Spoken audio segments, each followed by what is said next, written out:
and I'm here to talk to you today about programming the Apple IIgs. This video is intended for people who don't have any experience programming for the Apple II line in general, but if you do have some Apple II experience, that's great. If you have some other 8-bit experience like Commodore 64 or some of the Ataris or even Nintendo, or if you happen to be a Super Nintendo developer, hopefully this should give you sort of a quick overview of some ways to get your hands and work on some stuff.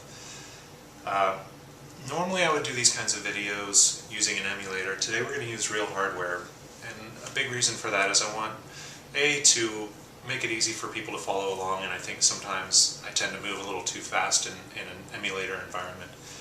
And the other bigger reason is that I want to show you what kind of development environment is built into all Apple IIs. So I'm going to do this without using any disks or any software that you have to download. So if you happen to have an Apple IIgs in your closet and you want to pull it out and hook it up, you can do so and follow along at home. I'll try and pause so you can see what's going on with the code and debug your own setup at the same time. So behind me is an Apple IIe, and IIgs is right here. They have the IIgs has an exceptional level of backwards compatibility with the other Apple II series computers. Part of that is because it uses the 65C816 processor, whereas earlier Apple IIs use the 6502 or 65C02.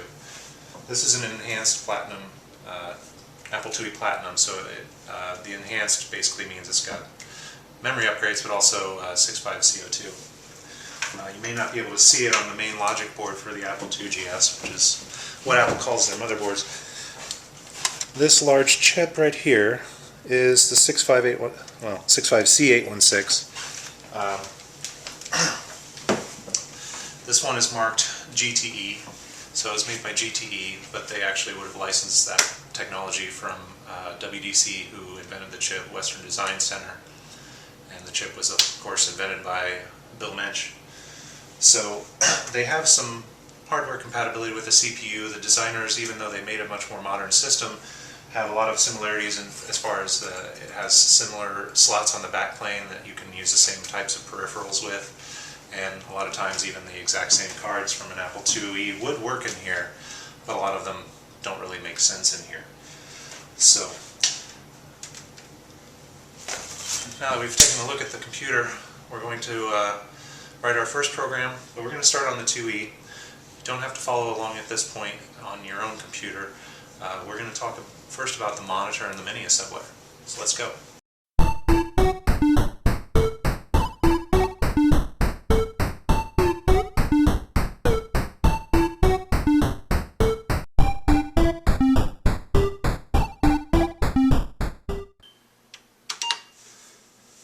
Okay, I apologize for the glare here. You can see me in the reflection of the image, but we're just going to pretend that's some sort of special effect and that I'm a video genius or something. But I just turned on the Apple IIe, I hit Control Reset, and it's left me at a basic prompt, and I can tell it's basic because it has the right square bracket followed by a cursor waiting for input. Now, if you've used any of the other 8-bit computers of the era, then you would know if you're at basic, you can enter your basic programs. This is really no different. Type in commands and run them. That's all well and good. And that was pretty common. This is built into the firmware, the ROM chips that are shipped in these computers. So again, we're not using any software from any disks or tapes that I've loaded. This is just what you get when you power on the computer and hit Control Reset. But I think that the Apple II is really exceptional because it provides a lot more than just basic on ROM. You can call any program in memory by calling its location, which is another common thing for basic, so you could have assembly language programs located in memory. Call -151 is the location for the built-in monitor program. So I can tell now that I'm in monitor because our prompt has changed to an asterisk. The monitor will let you basically inspect the RAM and see what's going on in there. For example, if I hit 0 and enter, it shows me at memory address 0, remember it's a 16-bit address, we have the value 4C. So That's 1 byte, and of course we're using hexadecimal here. Similarly, I could say, well, what's at 1? 1 shows 3C. So nothing really special about that.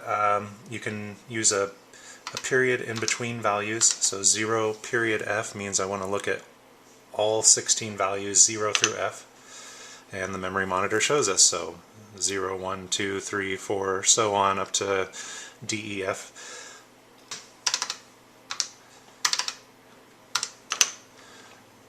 Insert values into memory. So there's space at 300 that's not really normally used by anything at power on, and I can just go ahead and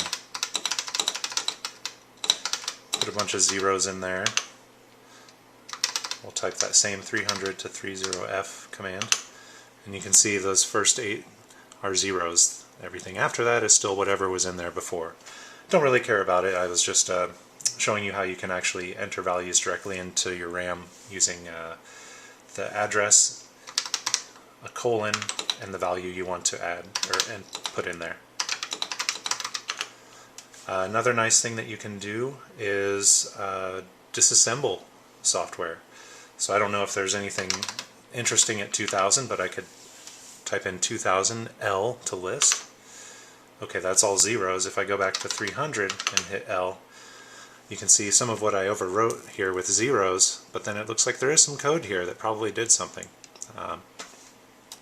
So that's really cool. It shows you the actual RAM locations on the left. Some instructions are 1 byte, some are 2 bytes, and some are 3 bytes. This one you can see it does a bit, and then it has the C082 address, but of course they're inverted. That's typically how you store memory locations for 6502 assembly. Alright, that's pretty impressive as well. On top of BASIC you have this nice memory monitor, but it actually gets even better than that. If I hit exclamation point and enter, this takes us into a mini assembler. So at this point I can actually write my own software. So we'll take that location at 300 that I zeroed out, and the first thing I'm going to do is let's load the number 12 into the accumulator. So this means load into A, accumulator, 12. If you're familiar with assembly, you can see I already made a mistake. This actually represents the memory location of 12, so it would load whatever is in memory location 12. So I'm going to redo that. I'm going to type the same 300, kind of like BASIC and when you overwrite a line number. I wanted to say number 12. Sure enough, you can see that it changed. The first time it assembled it as LDA 12, which was A512. Second time it assembled as load into A, the immediate value 12, which is A912. So that fixed my little bug. I can go on to the next line, so I guess I could put in 302, but I just want it to continue numbering automatically, so I just put in a space. It makes it really easy. And all I'm going to do here is take that number we just loaded into our accumulator and store it somewhere. I'll store it at, I'll just type in 526. I don't need to put anything in front of that. It's going to assume that that is a 16-bit address. And it did. And we need one last line. We're going to return from subroutine, which means we're going to return back to whatever program called us.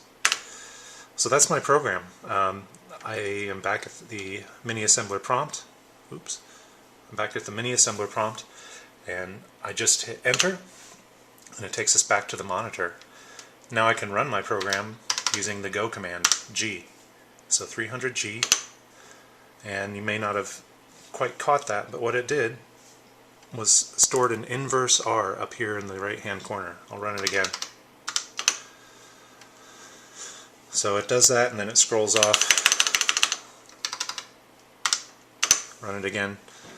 So basically that memory location happened to be on the screen. Let's look at the program again. We can disassemble using that list command, and I'm storing it at 526. Let's try something. I'll just type in 526 and FF. So 526 corresponds to this specific spot on the right hand side of the screen. Now after I typed the command it scrolled up one, so it's actually down here, but hopefully you kind of get the general idea. That's just a really simple overview of the built-in monitor and the mini assembler, the disassembly capabilities that are built into all Apple IIs. So now that we've kind of taken a look and had an overview, we're going to actually do the same kind of programming except over on the Apple IIgs. So let's go.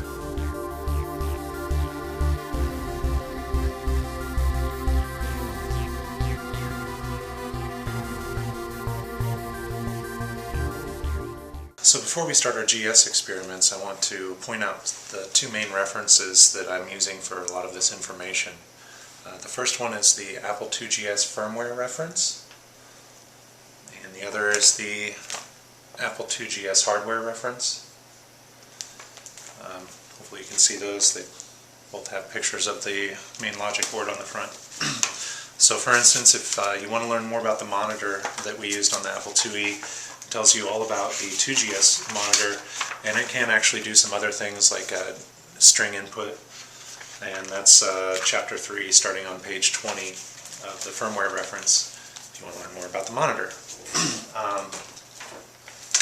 Similarly, that text page where we stored our character on the Apple IIe demo, this has a layout of the entire text page mapping on page 65 of the hardware reference, and the 40-column text page happens to be the same across all models of the Apple II. But if you want to learn about 80-column super high-res graphics, all of that type of information is typically in one of these two books. And if you don't have copies of these books, you can go online to our site, apple2.gs, and both of these books are available on there. The page numbers may not match up exactly, but you can look in the PDF to see the page numbers on there. So the thing we're going to do now is write some Apple IIgs software. When you turn on an Apple IIgs, the 650C816 starts in emulation mode. So really it thinks it's just a 65C02. It's running in 8-bit mode. That means your index registers X and Y and your accumulator are all 8 bits wide. And we're just going to play with some simple things that are only available on the 2GS, but we're just going to do it like we were doing our 2E stuff using the mini assembler. And in particular, we're going to talk about the border color and text color.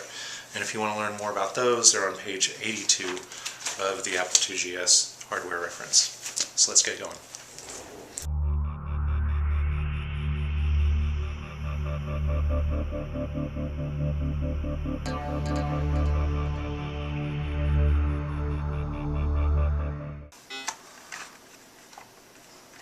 Okay, so I'm waiting for the screen to come on here. That should help with the reflection a little. Okay, same thing as the Apple IIe. I turn it on and hit Control Reset and it drops me into Basic.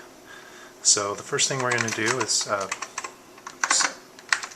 go back into our monitor, and before we start writing a program I want to just demonstrate the two concepts we're going to use. If you're familiar with the control panel, which you can access using Open Apple Control Escape, in there you can change the text, background, and border colors between 16 different colors, 0 through F basically, and they happen to match up with the high-res colors. So 0 is black, 1 is dark red, I guess, if I recall correctly. And those two registers are described, like I said, in the Apple IIgs hardware reference on page 81 and 82. So first let's try the screen color register at C022. If I type in 0022, well, let's see what it has in there first. It has F6. So F would be the white, the text color. 6 would be that blue, which is the background color. So if I did, say, F0, now we have black text, or black background and white text. If I did 1, 2, we get dark blue with red text. It's pretty hard for me to see, but the camera is actually picking it up okay. So that's kind of neat. Now the second part of this will be the border color register at C034.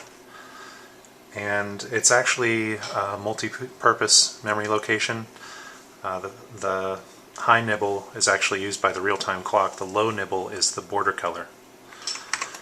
So it, in this case, is the 6 here. But for our intents and purposes, you're technically not supposed to write to that high nibble if you don't need to. You're supposed to use what's called a read, modify, write instruction. But it's not going to hurt anything, and we're just kind of writing a quick demo today. So don't worry about it. We're just going to clobber that address however we want. So for instance, I could just put 00 there, even though I really only needed to set that low nibble. But it's okay to do that, like I said, for our demo. So let's go into the mini assembler. I think we've got, yeah, we can use the 300 location again. There's really nothing of importance there. It's not a huge place to write a program, but for playing around like this, it's great. So let's just try this first. Let's make a loop that increments that value at C034. And we're going to make it loop infinitely. So not something you would normally want to write in a program, but we can hit Control Reset to bring our program execution to a halt. So it did the relative branch assembly for us. It really is nice. Nice little assembler built in. So let's run that. Wow, so I don't know if you can exactly tell, but my border colors are going crazy. So basically what it's doing is it's incrementing the border color for every other instruction, and then branching back to do it again and again and again. So Control Reset will take us out of that. So we have to put ourselves back in the monitor. We could combine that. Oops. Forgetting my commands here. So let's rewrite that line 303 with the branch, and instead we'll go ahead and do the same thing with the text and background color register at C022, and again branch back to the beginning. Hit return to come back to the monitor and run this one. So that is really hard to read, but you can basically get the idea of what's going on there. However, you should note that because I'm doing an increment on this text and background color register, the background color is getting updated every time through the loop. The text color is only getting updated every 16 times through the loop, because that's when the hexadecimal addition flips over, and then it goes over to 10 or 20 or 30. So just something to be aware of. Okay, let's just move on. So far we've just been updating those border registers pretty much at regular intervals as defined by how fast our code is run. And typically when you write graphics code that does something with animation, you want to synchronize it to something, so some sort of clock or a known loop timing if you're using something that doesn't have a built-in clock. So in this case we can do a couple of things. We can sync to the vertical blank register, but I'm actually going to show you something that doesn't seem to be very well publicized in the documentation. On page 282 of the firmware reference in the appendix, it talks a little bit about this register called C02E, and it doesn't explicitly explain what it is. And if you look at C02E, it just seems to have this ever-changing value. So let's start a new program. We'll just kind of, I don't need to wipe everything out. I just want to, actually there is a memory clear command for the monitor that I just can't remember right now. But so we'll start a new program at 300. And really I'm just clearing this out to make it easier to read if I list it while I'm going along. Alright, so this time what we'll do is we'll load the value at C02E. and we're just going to store it at our border register location.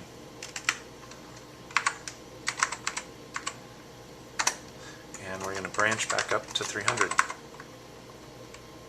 So it's going to just do that as fast as it can. It's going to take whatever is in C02E and store it at C034. Now, so it might be a little hard to tell, but what's happening here is every other line it's changing color, starting with 0, 1, 2, 3. So basically, what we can infer from that is C02E, at least the low nibble of it, appears to be somehow coinciding with this. Now what it actually is it happens to represent what current line is being scanned divided by 2. So that's why it's ending up drawing 2 lines. So that's a really quick and easy way to synchronize to something, so we could start using this to do some border effects, like bouncing scrollers on the borders or bouncing in the background. So we'll do one last thing. Looking on page 237 of the Apple IIgs firmware reference, it lists the location FB60 as the location where it displays the Apple II logo when you first turn on the computer.